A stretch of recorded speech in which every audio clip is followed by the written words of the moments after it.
Assalamualaikum warahmatullahi wabarakatuh. Salam sejahtera, salam sehat untuk kita semua.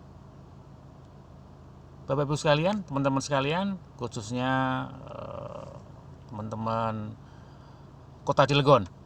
Ya, kali ini saya akan memberikan edukasi tentang program support menuju Pileg 2024 Kota Cilegon, kolaborasi win-win solution, menang untung kalah untung ya. Perkenalkan, saya Sugeng Anto dari inisiator komunitas Bos Indonesia, penggiat Germas Sejahtera, Gerakan Masyarakat Hidup Sehat, kemudian penggiat Garuda Politik Indonesia, kesadaran masyarakat untuk sadar politik, ya kan, dengan website garudapolitik.com. Ya, usulan ini menarik, yaitu program support menuju Pileg 2024 menang untung kalah untung. Nah, ini menarik. Di dalam Pileg, pilihan legislatif tentu ada resiko, ya kan? Resikonya apa? Resikonya kalah. Nah, yang jadi masalah dan yang jadi pertanyaan adalah banyak masyarakat kita, masyarakat Indonesia kadang siap menang tapi nggak siap kalah. Nah, ini jadi masalah, ya kan? Kita belajar dari filosofi orang Jepang. Orang Jepang tuh kalau pasukannya mau perang tuh berani mati. Berani mati bukan artinya dia harus siap mati, tidak, pasrah tidak. Justru karena dia berani mati, apapun dilakukan gimana dia menang.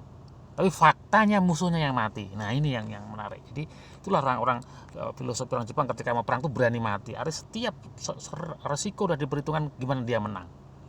Ya kan?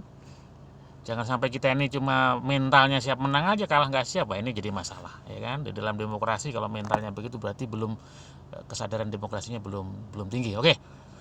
Jadi orang untuk duduk dari legislatif, padahal ingat legislatif adalah lembaga kekuasaan, jadi menarik. Jadi ada 3 pilihan nanti orang duduk, ya kan, untuk jadi duduk di legislatif, ya kan. Secara umum kita pahami bahwa nggak lepas dengan namanya biaya operasional dan sebagainya. Ya, kalau istilahnya kita adalah buang duit banyak, suara banyak duduk, nah itu biasa.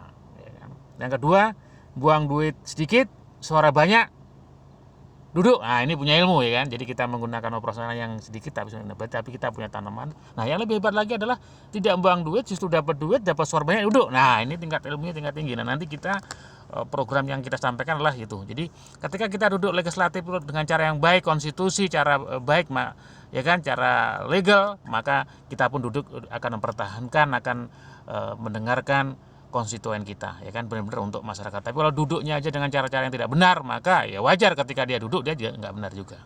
Oke, jadi kesadaran politik Indonesia, Garuda Politik Indonesia ikut berperan aktif, ya kan, untuk mengedukasi masyarakat tentang politik ini. Oke, lanjut.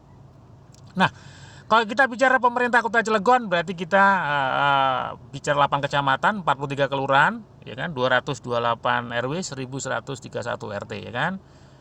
Kemudian data 2018 adalah dengan kurang lebih 406.000 jiwa, ya kan, nggak nyampe setengah juta, ya kan. Jadi ini menarik. Jadi Cilegon adalah bagian dulu adalah pecahan dari Serang, Kabupaten Serang, ya. Jadi namanya Serang. Kalau dalam politik namanya Banten 2, ya kan. Kota Cilegon, Kota Serang, dan Kabupaten Serang. Lanjut. DPRD Kota Cilegon tahun 2019 40 kursi, yang sebelumnya 35 kursi, ya, ini karena jumlah penduduknya yang bertambah, ya kan. Dengan APBD 1,88 triliun di APBD 2019 dibagi dengan 4 daerah pilihan, ya kan, 4 daerah pilihan. Oke. Dasar hukum Pileg. Jadi setiap 5 tahun Undang-Undang Pileg berubah. Jadi kalau tahun 2019 dasar hukumnya adalah Undang-Undang Nomor 7 tahun 2000, ya kan, Nomor 7 tahun 2017, ya kan, dengan 5 poin sistem pemilu proporsional terbuka. Nah, ini jadi Undang-Undang Dasar 45 diamandemen 4 kali, tahun 99, 2000, 2001, 2002. Salah satu dampak amandemennya adalah sistem pemilu kita terbuka, terutama pilihan legislatif, ya kan. Kalau dulu orang nyoblos partai-partai yang nyusun orang-orangnya, sekarang enggak, sekarang terbuka, orangnya harus ada di depan, ya kan. Jadi nyoblos orangnya plus partainya nanti, kan gitu kan. Kemudian sistem ambang pencalonan presiden threshold 22,5%, parliamentary threshold 4%, metode konvensi senlek murni, jadi senlek murni, Kemudian alokasi per dapil 3-10 kursi per dapil. Ini adalah undang-undang Pileg 2019. Oke. Nah, ini menarik.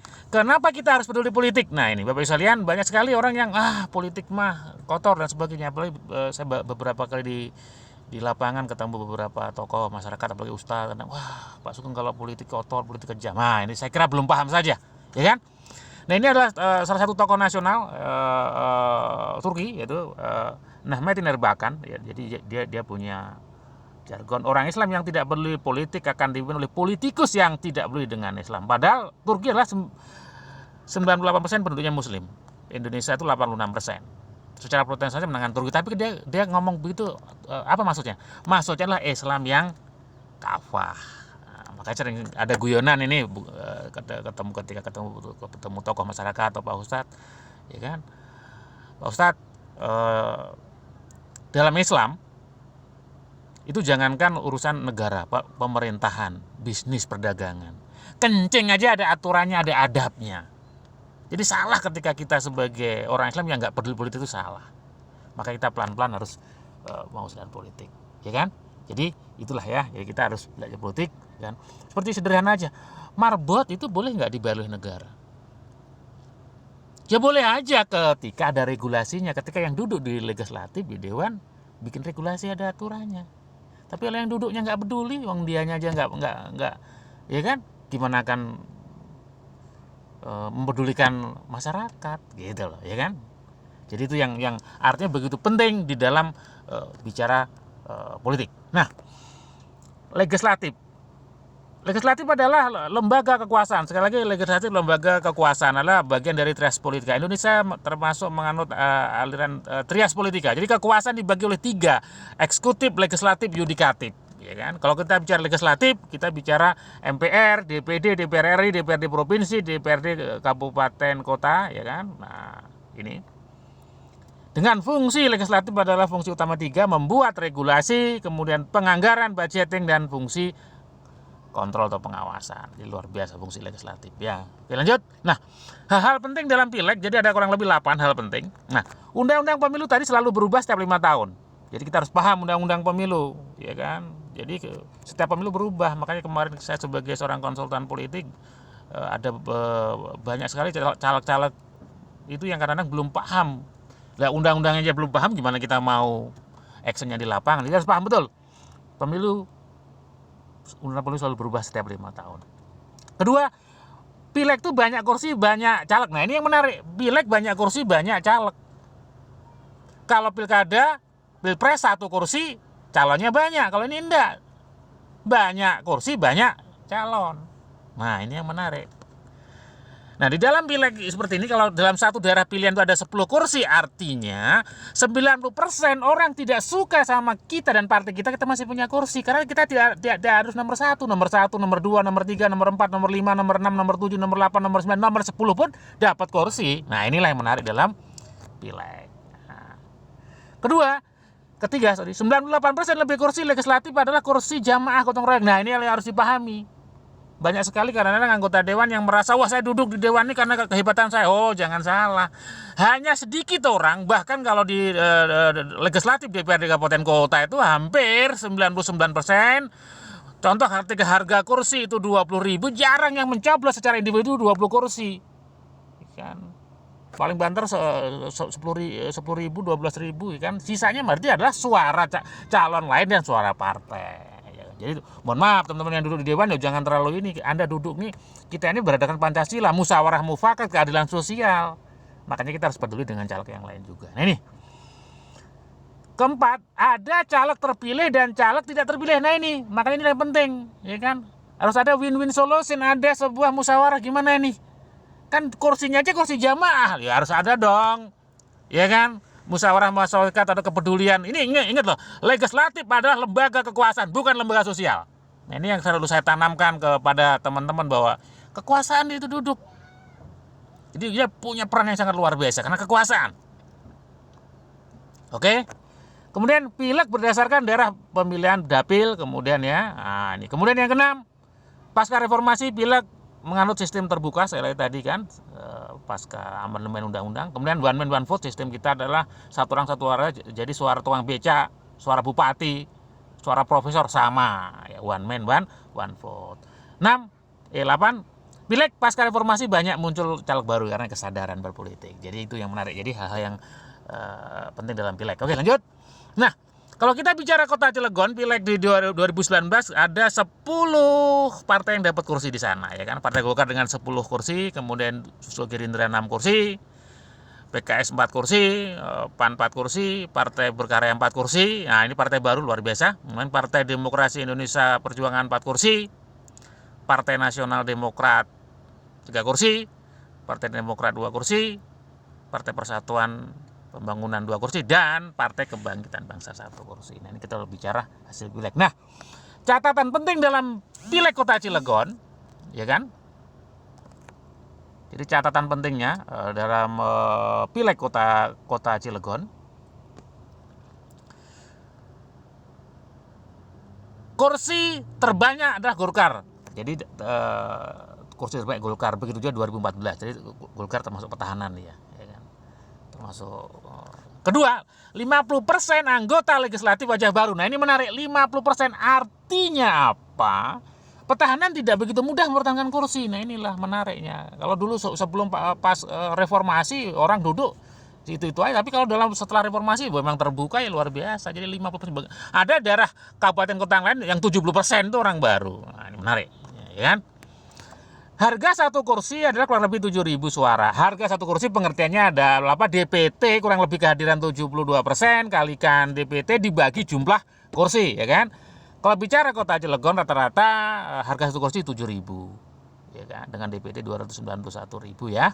Nah, perolehan suara individu tertinggi duduk di kursi legislatif adalah 5.530. Satu kursinya 7.000. Artinya kan nggak mencapai 7.000 yang nyoblos. Artinya suara lainnya suara partai dan suara caleg lain. Apalagi ada yang terendah 638 suara dapat kursi. Berarti hampir 90% suara dia suara temennya dan suara partai, ya kan? Nah, ini harus sadar ini. Jadi dia harus peduli dengan caleg yang lain juga ya. Oke, yang kelima Gerindra 6 kursi dari 3 kursi karena efek luar biasa, ya kan? Nah, ini. Kemudian P3 2 kursi dari 4 kursi turun. PKB 1 kursi turun juga. Nah, ini partai baru, Partai Berkarya dengan 4 kursi luar biasa, ya kan? Tentu pasti ada ketokohan wilayah yang sangat luar biasa ya. Karena sistem terbuka. Oke, lanjut. Nah, menuju Pileg 2024 Kota Cilegon, saya kira kalau undang-undangnya sekarang lagi digodok, yang jelas sebagai bocoran, bukan bocoran tetapi sebagai informasi bahwa nanti Pileg sama Pilpres akan dipisah, ya kan, biar akan lebih fair play, ya kan.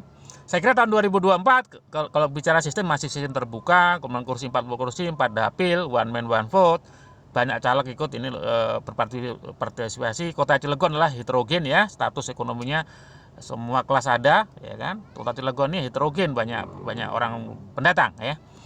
Persaingan semakin ketat, strategi 3M harus lebih awal. Nah, 3M ini penting. Kalau orang di dalam dunia politik paham akan 3M. 3M pertama adalah mapping. Mapping itu bicara tentang wilayah, bicara tentang pemetaan suara dan sebagainya. Ya kan, nanti panjang bicara mapping. Nanti Bapak Ibu bisa ikuti edukasi tentang 3M. Nah, M kedua adalah monitoring atau maintenance. Nah, ini energi yang paling berat. Setelah di mapping, dimonitor. Dan yang ketiga yang paling utama adalah mobilizing. Jadi bagaimana memobilisasi, mengkonversi yang sudah dimonitor itu menjadi suara. Nah, nanti kita ada teknis berikutnya ya. Oke, lanjut. Nah, sekali lagi target pileg adalah suara, bukan massa.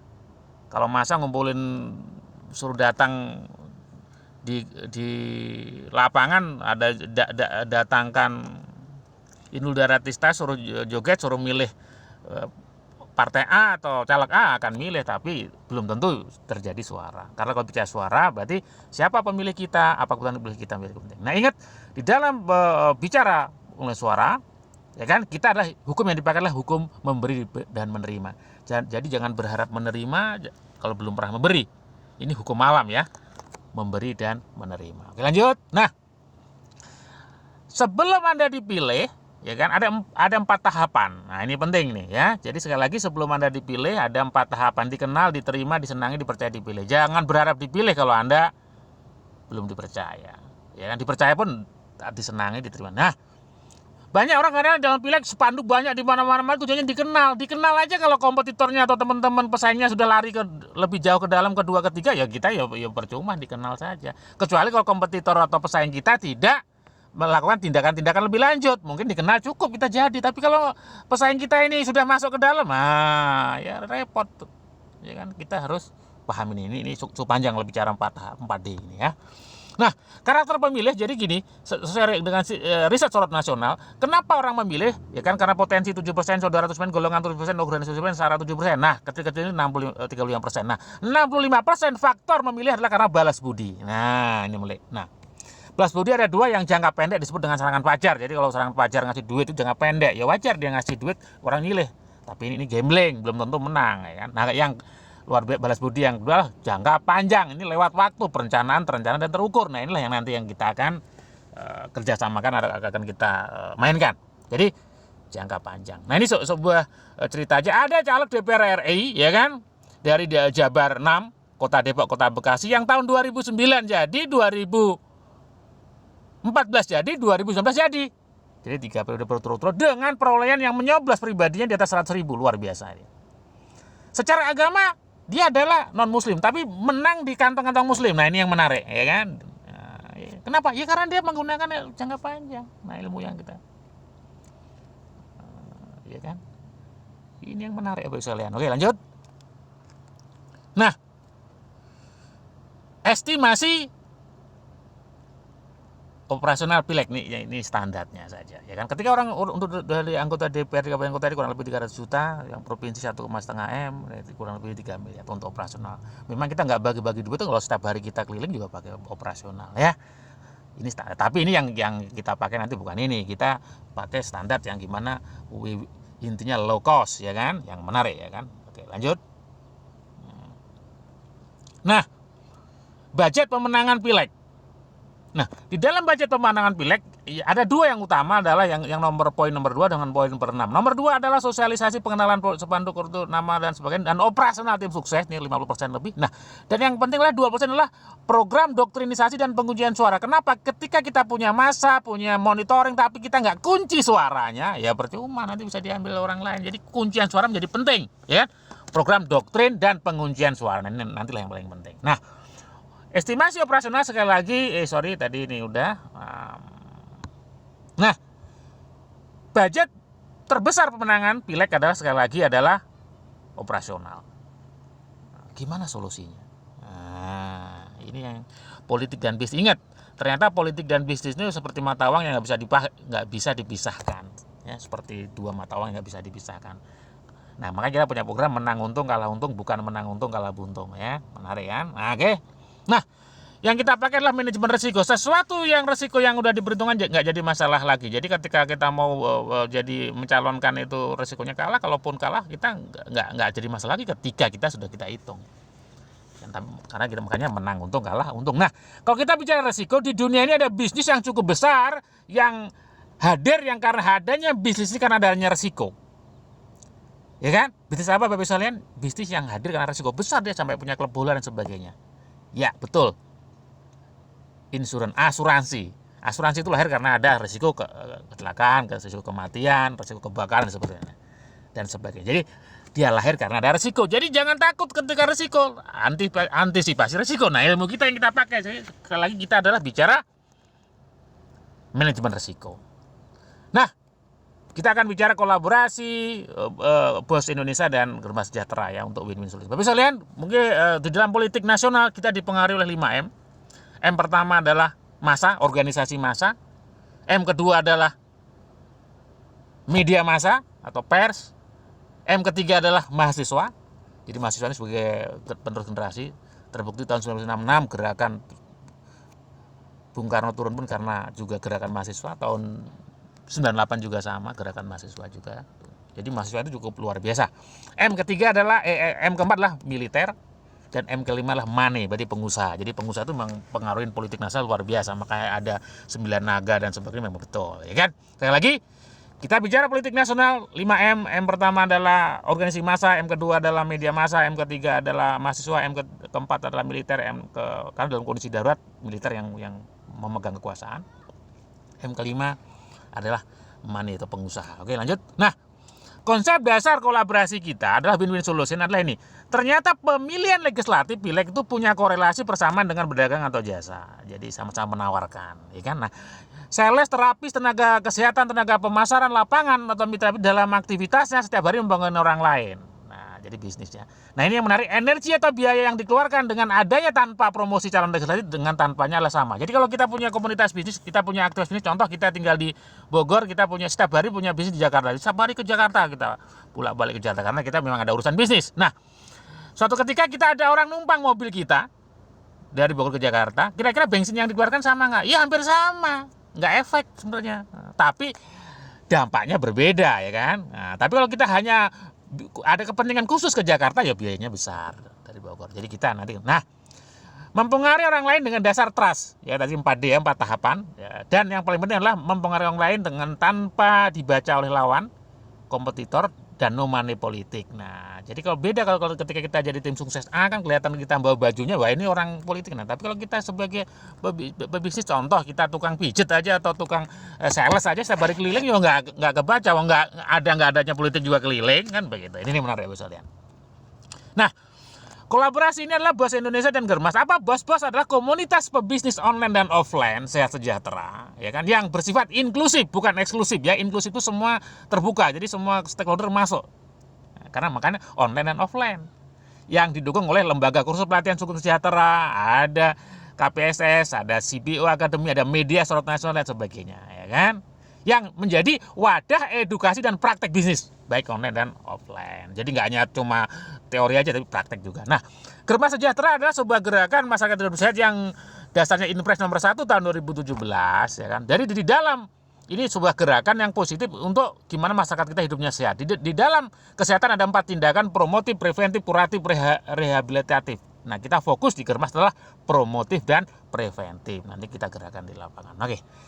Nah, bentuk kegiatan kita adalah apa? Bentuk kegiatan kita adalah online dan offline. Online-nya apa? Nah, ini kita ada edukasi bisnis online dan offline, kursus edukasi pola hidup sehat. Offline-nya kita edukasi online dan offline Germas Sejahtera, pemeriksaan kesehatan, ya kan, olahraga, ya, kemudian senam sehat, jalan sehat bersama dan sebagainya.